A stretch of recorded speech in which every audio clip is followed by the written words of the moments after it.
अब देखिए जगत गुरु तत्वदर्शी संत रामपाल जी महाराज के मंगल प्रवचन।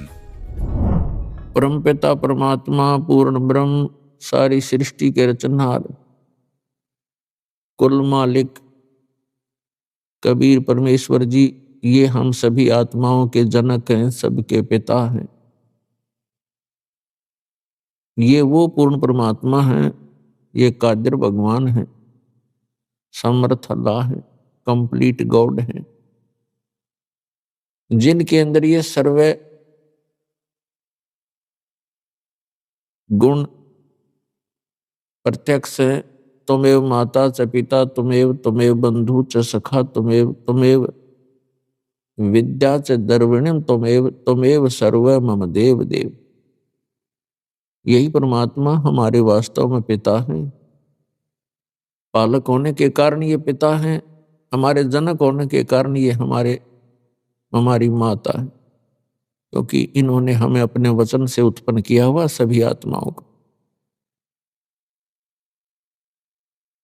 और यही हमारा असली धन है, क्योंकि परमेश्वर स्वयं आकर बताते हैं, कबीर सब जग निर्धना धनवंता ना कोई, और धनवान उसको जानियो जिस पर राम नाम धन होए। फिर परमात्मा बताते हैं, राम रटत कोड़ी ही भलो, राम रटत कोड़ी ही भलो, चू चू पड़े जो चामे, वो सुंदर शरीर किस काम का, जा मुख नाही नाम।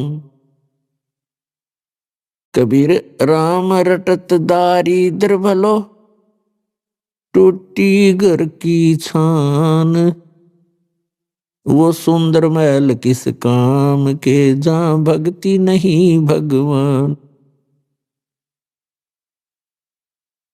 राम रटत कन्या भली, साकेट बलो न पूत, जैसे छेरी के गल में गलथना, जिसमें दूध न मूत।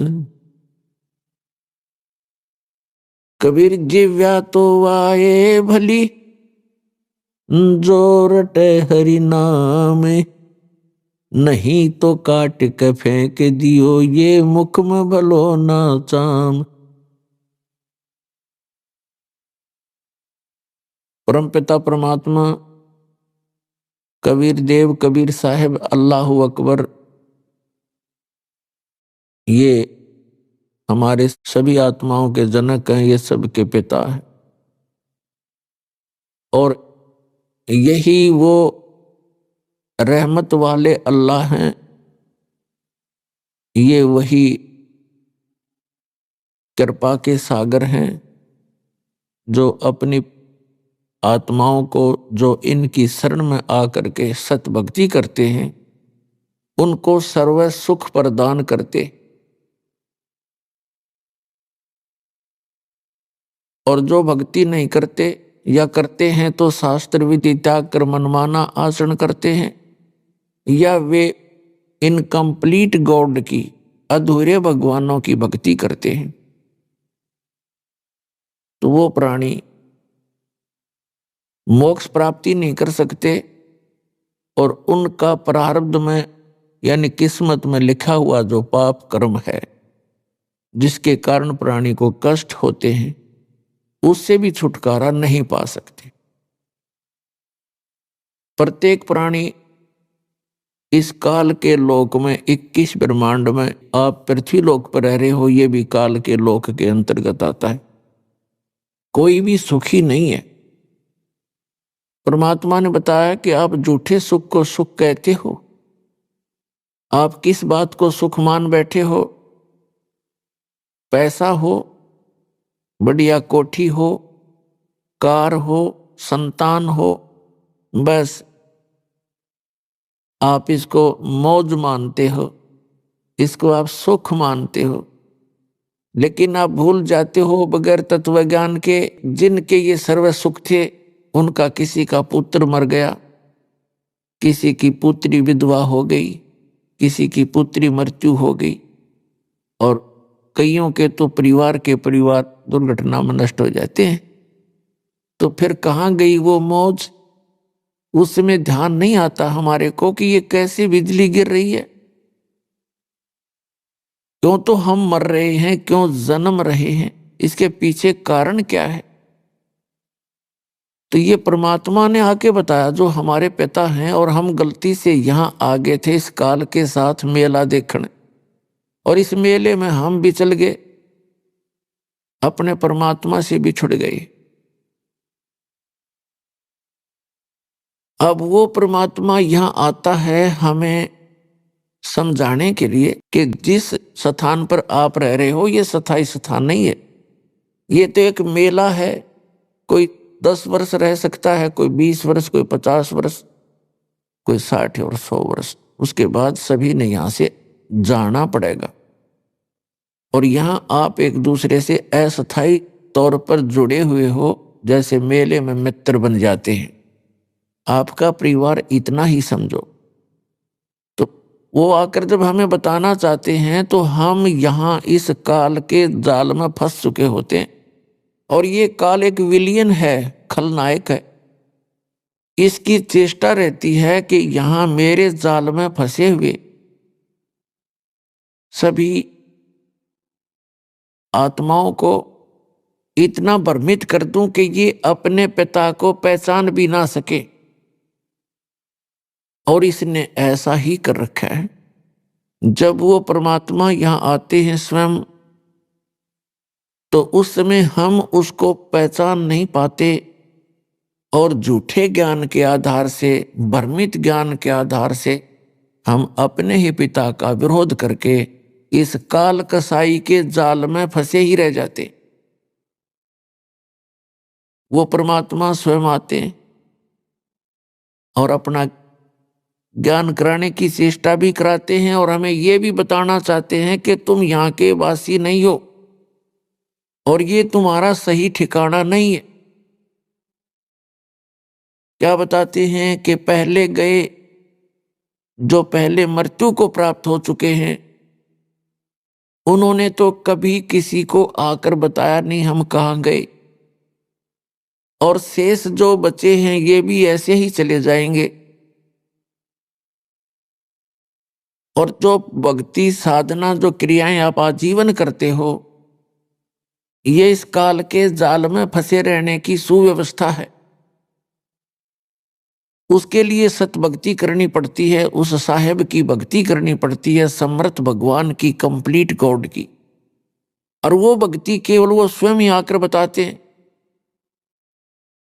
जब वो बताने आते हैं तब तक हम इन नकली गुरुओं, आचार्यों, शंकराचार्यों, काजी और मुल्लाओं और इन पीरों के द्वारा इतने भ्रमित कर दिए जाते हैं कि हम परमात्मा के उस ज्ञान को स्वीकार नहीं कर सकते, नहीं कर पाते। पुण्यात्माओं, इसके पीछे क्या कारण रहा कि हम सभी अशिक्षित थे, और प्रत्येक धर्म के धर्मगुरु कुछ एक व्यक्ति होते थे जिनको हम ये मानते थे कि ये सभी सदग्रंथों से, अपने अपने धर्म के सदग्रंथों से पूर्ण परिचित हैं, विद्वान पुरुष हैं, जिस कारण से हमने उनके किसी भी बात पर डाउट नहीं हुआ, अविश्वास नहीं हुआ। और अभी तक हम उनके द्वारा दिए गए लोकवेद, दंत कथा को आधार मानकर अपना जीवन जी रहे थे। परमात्मा को पता था कि ये तब तक मुझे नहीं पहचान पाओगे जब तक ये स्वयं शिक्षित ना होंगे। तो पुण्यात्माओं, चौथा युग आ गया है, जनता कभी शिक्षित नहीं थी, क्योंकि ये शिक्षा एक अभिशाप है इस जीव के लिए, और वरदान भी है। अभिशाप तो इसलिए है कि इसमें हम ज्यादा चतुर बन गए, और सांसारिक सुख सुविधाओं को प्राप्त करने की दौड़ हमने बहुत स्पीड तो लगा रखी है। एडी से चोटी का जोर केवल माए इकट्ठी करने में लगे, अभिमानी हो गए। छोटी सी पोस्ट पर मिल जाती है, हवा में उड़ जाता, सीधे मुंह बात नहीं करता वो व्यक्ति। और पहले अपने बुजुर्ग थे, आए का आदर करते थे, प्यार से बोलते थे, विनम्र रहते थे। तो विनम्र व्यक्ति के साथ भगवान रहता है। जिसमें जरा सा भी अभिमान आ जाता है उससे भगवान दूर हो जाता है। केवल वो अपना फिर कर्म ही प्राप्त करता है पूर्व जन्म का, उसको अन्य कोई लाभ नहीं मिल सकता। तो अब परमात्मा ने आप जी को शिक्षित बनाया है। अब ये शिक्षा आपके लिए वरदान सिद्ध होगी कि आप परमात्मा को पहचान सकोगे, अपने सद्ग्रंथों को स्वयं पढ़ सकते हो, निर्णय ले सकते हो। और इस मनुष्य जीवन का मूल उद्देश्य है केवल परमात्मा प्राप्ति, भक्ति करके सतलोक जाने के लिए ही ये मनुष्य जीवन प्राप्त होता है। जो क्रियाएं हम करते थे, संतानों उत्पत्ति, उनकी परवरिश में सारा जीवन लगाकर हम ये कहा करते थे, हमारे बुजुर्ग, हमने देखा सुना कि मेरा काम पूरा हो गया, बच्चों का विवाह कर दिया, परमात्मा ने उनका संतान दे दी, अपने पैरों पर खड़े हो गए, अब मेरी बेशक मृत्यु हो जाओ, मेरा काम पूरा हुआ। अब इस तत्व ज्ञान से, अध्यात्म ज्ञान से पता चला कि मनुष्य वाला काम तो शुरू भी ना किया उसने, ये कर्म तो पशु पक्षियों जैसे ही किए आज तक जो आपने किए। तो इस मनुष्य जीवन का यदि कोई मूल उद्देश्य है, केवल परमात्मा प्राप्ति है। और आप जी जिनको ये मानव शरीर मिला है, ये एक ड्रेस है, ड्रेस, पोशाक। इसको संत भाषा में चोला बोलते हैं, चोला यानी कपड़ा। तो ये वस्त्र आपको अन्य प्राणियों से भिन्न प्राप्त है, तो इसका कोई काम भी भिन्न है। और उस काम के बिना इस मनुष्य जीवन का कोई यूज नहीं, चाहे कितने कोठी बना लो, फैक्ट्री लगा लो, या चाहे कितनी कार खरीद लो, एक सेकंड में मृत्यु हो जाती है, सब कुछ धरा धराया रह जाता है। और हाथ मसलता हुआ हारे हुए ज्वारी की तरह यह प्राणी यहां से शरीर छोड़कर चला जाता है, जो भक्ति नहीं करता। और भक्ति कर रहा है नकली गुरुओं के पास, वो भी हारे हुए ज्वारी की तरह ही जाएगा। तो पुण्यात्माओं, आप जी को ये ड्रेस अलग मिली है, इसका काम भी भिन्न है। जैसे बच्चे विद्यालय में जाते हैं, विद्यार्थी की ड्रेस, उनकी पोशाक भिन्न होती है। और अन्य जो मजदूरी करते हैं या खेतों में काम करते हैं या कोई अपनी अन्य दुकान आदि कार्य करते हैं, मजदूरी करते हैं, तो उनकी ड्रेस पोशाक भिन्न होती है। और ड्रेस पहनकर जाते हैं जो विद्यार्थी हैं, उनको फ्री कर दिया जाता है परिवार की तरफ से कि बेटा और बेटी तुम अपनी शिक्षा ग्रहण करो, अपना भविष्य बनाओ।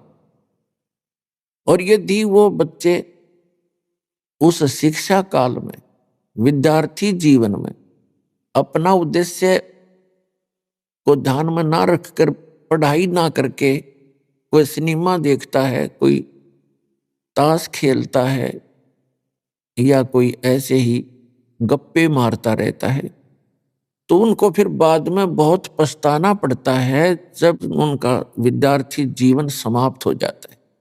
एक समय एक व्यक्ति सड़क के ऊपर, रोड के ऊपर वहां मिट्टी डाल रहा था, मजदूरी कर रहा था।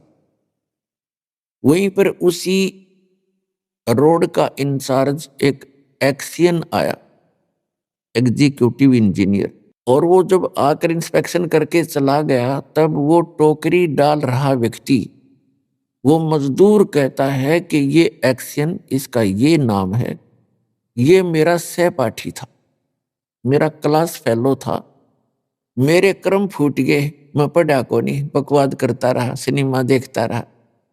हम इकट्ठे ही इंजीनियरिंग कर रहे थे, +2 करके, 12वीं करके, और मैं पढ़ा नहीं। आज ये एक्शन लग के कारों में घूम रहा है और मैं मजदूरी कर रहा हूं। तो परमात्मा कहते हैं आप यूं पछताओगे जिनको मानव शरीर प्राप्त है। ये विद्यार्थी हो तुम, और जो बच्चे इधर ध्यान देंगे, अपना इस मूल उद्देश्य को पूरा कर लेंगे, सत्य भक्ति, पूर्ण संत की खोज करके, सत्य भक्ति करके, ये तो चले जाएंगे सतलोक में, जहां कोई दुख नहीं, सुख ही सुख है। और फिर कभी मृत्यु नहीं होगी, कभी वृद्धावस्था आपको नहीं सतावेगी। वो सृष्टि है रहने की।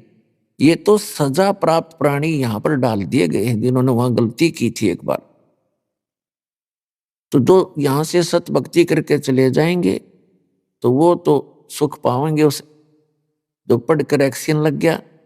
और दूसरे दुख पाओगे जो इस मनुष्य जीवन के अंदर केवल राजनीति में, कोठी बनाने में, बंगले बनाने में, बूटी सूटी लाने में और बेमतलब की बकवास करके अपना जीवन व्यर्थ कर जाते हैं। वो ऐसे पछताएंगे जैसे वो मजदूर पछता रहा था, फिर गधे कुत्ते बनकर मजदूर लगेंगे।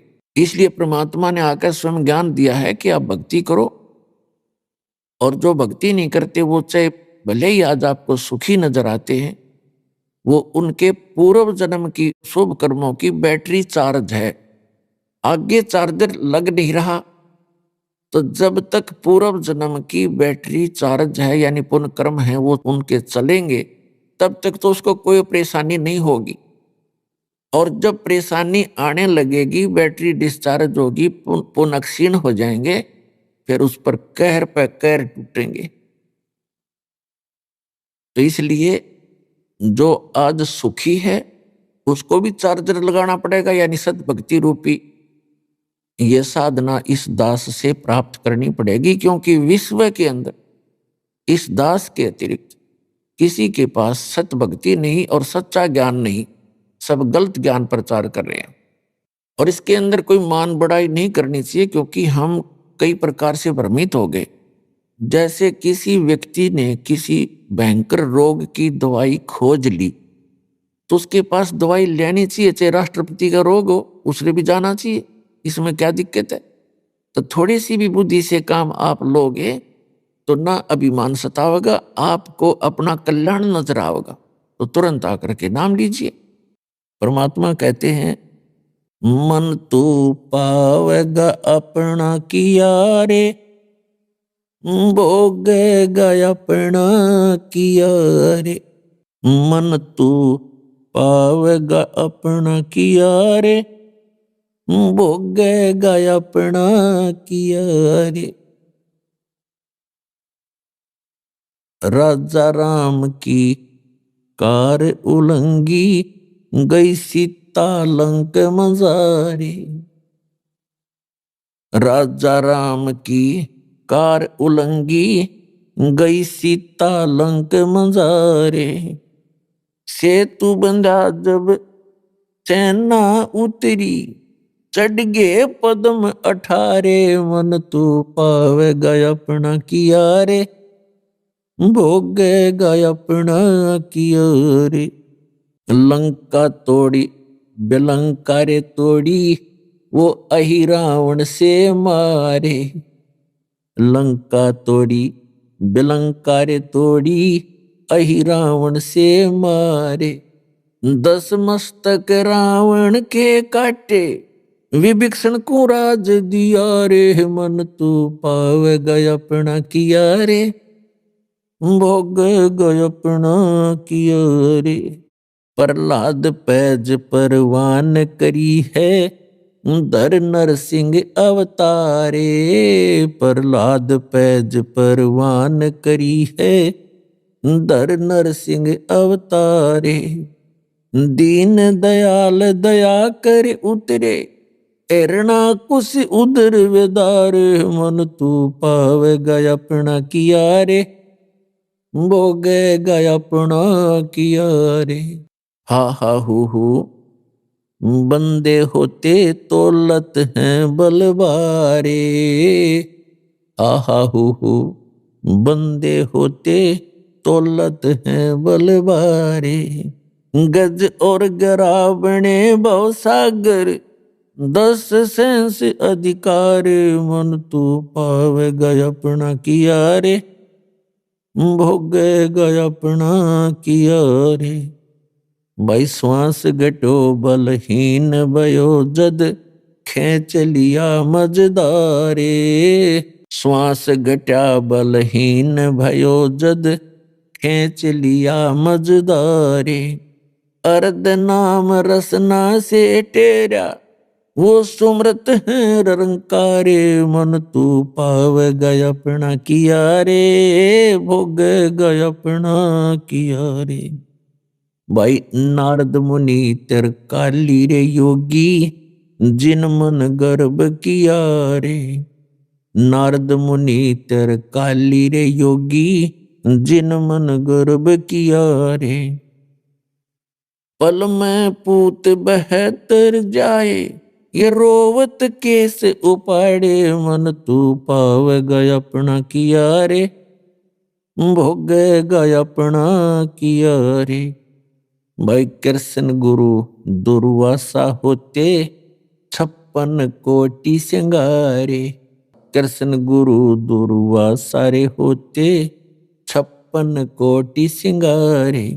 अम्बरीश के चले अपूठे, वो दुर्वासा सिहारे, मन तू पाव गया अपना किया रे, भोग गया अपना किया रे। भाई दुर्योधन और दुशासन को द्रौपदी चीर उतारे। दुर्योधन और दुशासन को द्रौपदी चीर उतारे। अंधे को पीन देई थी, वो बढ़ गए अंत अपारे, मन तू पाव गया अपना किया रे, भोग गया अपना किया रे। भाई भीष्म पिता और द्रोणाचार्य कर्ण से बाणों मारे। भीष्म पिता और द्रोणाचार्य ये कर्ण से बाणों मारे। महाभारत में टटीरी के रखे, वहां घंटा टूटे पड़ा रे, मन तू पाव गया अपना किया रे, भोग गया अपना किया रे। भाई 33 करोड़ यज्ञ में आए, वो से 88 सारे। 33 कोटि जग में आए, से 88 सारे।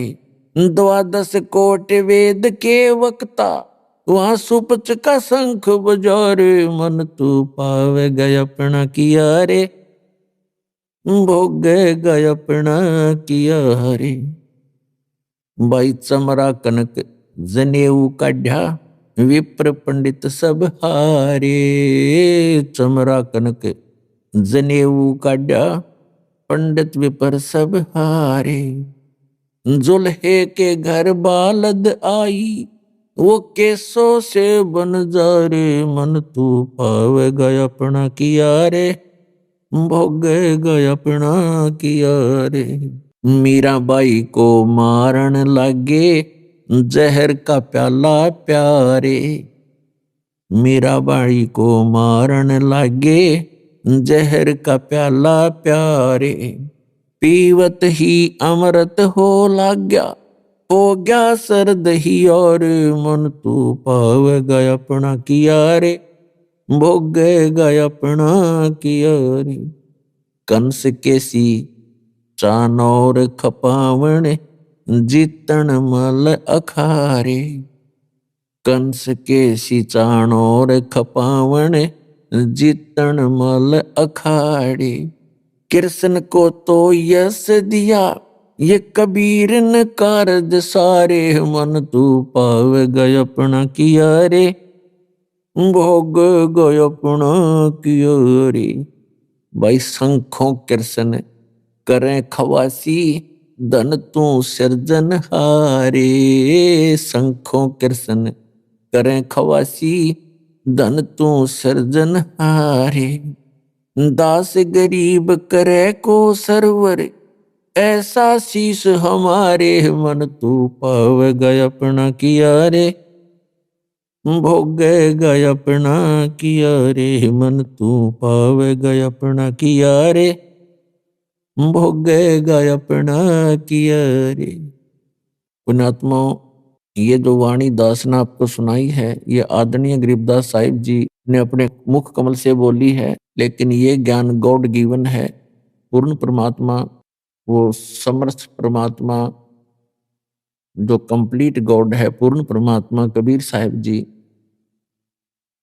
आदरणीय गरीबदास साहिब जी को आकर मिले थे।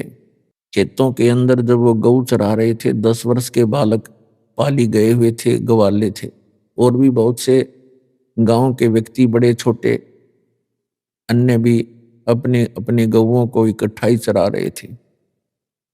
तो वहां परमात्मा आए थे, एक जिंदा महात्मा का रूप बना के, एक साधु संत का रूप बना के, और गरीबदास जी की आत्मा को निकाल के सतलोक लेकर गए थे। ऊपर के ब्रह्मांडों का सारा विवरण दिखाया था,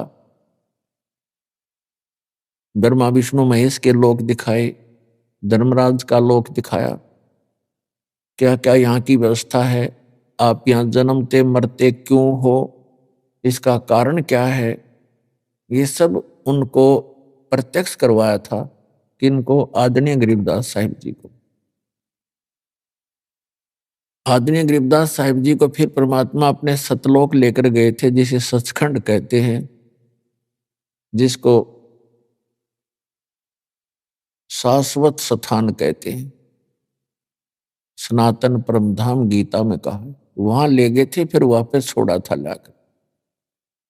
परमात्मा पूर्ण ब्रह्म की कृपा के बिना कोई भी प्राणी ऊपर जाकर के वापस नहीं आ सकता, यानी वहां जाकर के वापस किसी को कुछ ज्ञान नहीं दे सकता, क्योंकि इस काल भगवान ने सबको गुमराह किया हुआ है, भ्रमित किया हुआ है। केवल परमात्मा अपनी रजा से ऊपर ले जाते हैं। उन्होंने चंद पुण्यात्माओं को ऐसे ऊपर ले जाके वापस छोड़ा। उन्होंने उस परमात्मा की गवाही दी है, अपनी अमृत वाणी रूपी एफिडेविट दिए हैं कि वो परमात्मा इन सभी भगवानों से, प्रभुओं से अन्य है।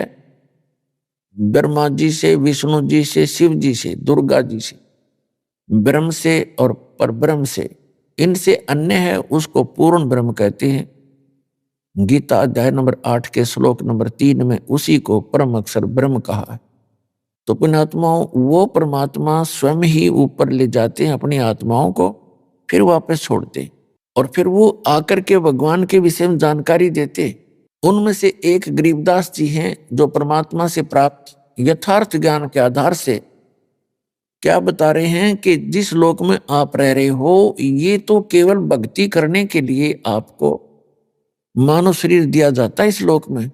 बाकी अन्य प्राणी तो अपने पूर्व जन्म के कर्मों का ही भोग भोग रहे होते हैं। और आप सत भक्ति ना करके अन्य भक्ति करते हो या यहाँ बकवादों में लगे रहते हो, तो उनके साथ कैसी कैसी घटनाएं घटी। यदि आप यहाँ सुख संपत्ति चाहते हो, सुख संपत्ति से सुख मानते हो या संतान से सुख मानते हो, उसका उदाहरण देते हुए बताते हैं। सर्व सोने की लंका होती, रावण से रणधीरम, एक पलक में राज विराजी, वो जम के पड़े जंजीरम, मन तू सुख के सागर बस रे, भाई और ना ऐसा यस रे। फिर बताते हैं, क्या मांगो कुछ थिर ना रहाई, और देखत नैन चला जग जाई, एक लख पूत सवा लख नाती, उस रावण के आज दीवा नबाती।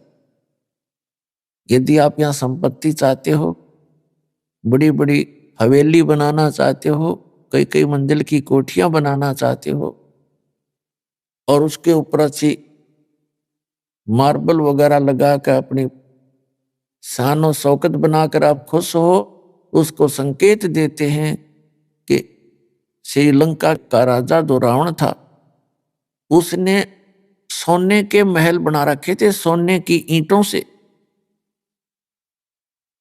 और उसके 1 लाख पुत्र थे।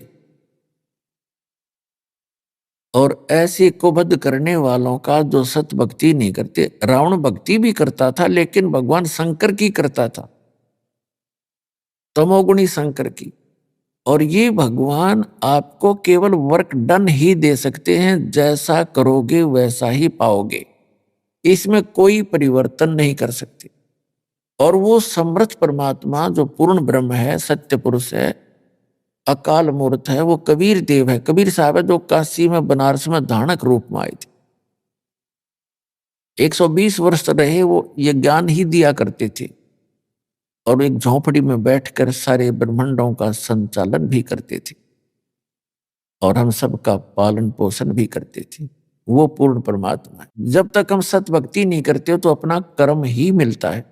तो यहाँ याद दिलाना चाहते हैं, यदि तुम संतान ही परमात्मा से मांगते हो या आपको संतान प्राप्त है, बेटा और बेटी, उनकी अच्छी कोई व्यवस्था है, उनके बढ़िया रोजगार चल रहे हैं और आप निश्चिंत होकर बैठ गए हो, मूल उद्देश्य भूल गए हो भगवान का, तो आपकी भूल है।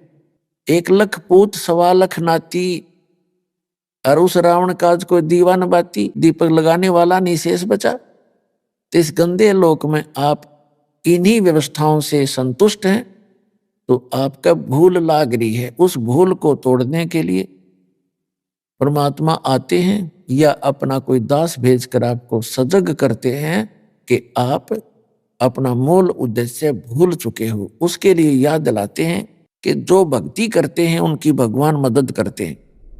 अभी आपने सुने संत रामपाल जी महाराज के मंगल प्रवचन।